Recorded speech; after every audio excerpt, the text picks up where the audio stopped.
Hi, I'm Alec Thomas. Hello, my name is Caroline Fuchs. Hi, my name is Hui Ling Yong.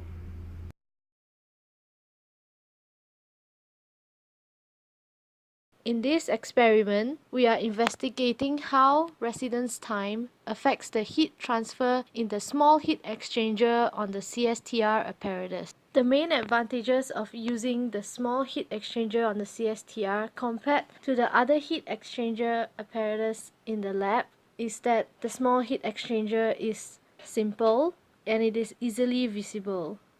Therefore, students can more easily visualize what is going on in the heat exchanger.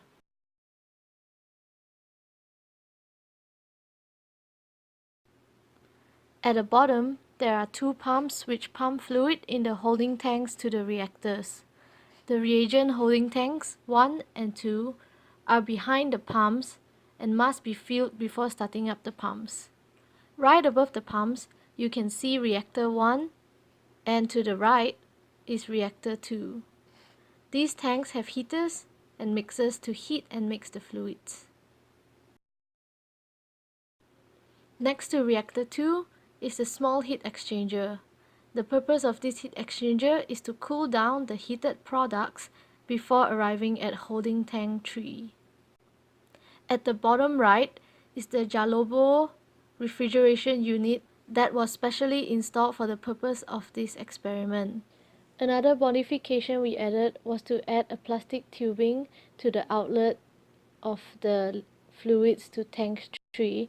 This allowed us to change the residence time in the heat exchanger according to the height of the highest point of the curve of the tube.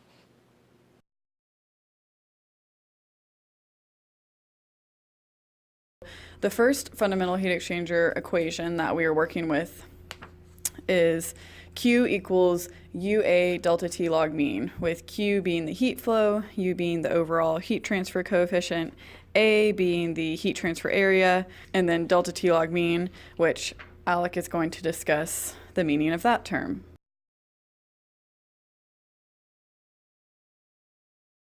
So what we have here is our delta T log mean graph.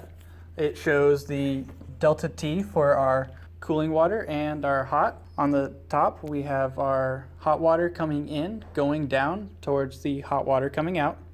And on the bottom right side, we have the cooling water coming in and going up towards the cooling water coming out on the left side. The graph is set up in this way because we have the heat exchanger running in a countercurrent flow set. This is an example of what a co-current would show. Water being cooled down and the cooling water flowing the same direction, and they're approaching a equilibrium point. On the left side, you can see we have our delta T1. That's the difference between our hot in and cooling water out. And on the right side, we have our delta T2, which is our T hot out and T cooling water coming in.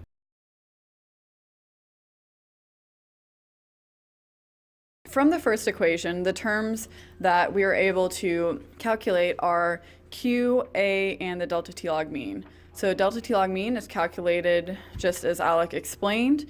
We manually calculated the heat transfer area, and then we're going to calculate Q using one of the other fundamental heat transfer equations, which is Q equals m dot Cp delta T.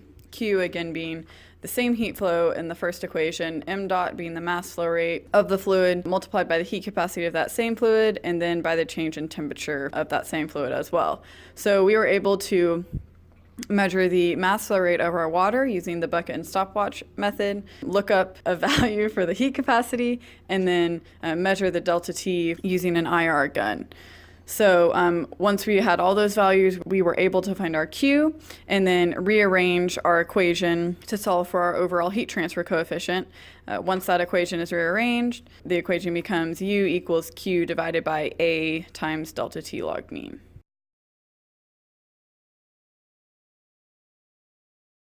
In this experiment, we ran 3 trials with 3 different heights of the rubber tube. Then we checked the height of water in the heat exchanger using an IR camera. These pictures were taken using the IR camera and they show the height of the water in the heat exchanger. The duct rate mass corresponds to the height of the rubber tube outside of the heat exchanger. Our original hypothesis was that with a higher or more residence time, we would have a greater delta T. What we found was actually quite the opposite. We deduced from this finding that more energy is needed to change water temperature as there's more water within the heat exchanger, and that the largest factor within this temperature increase was the surface area for the annulus to the small annulus flow.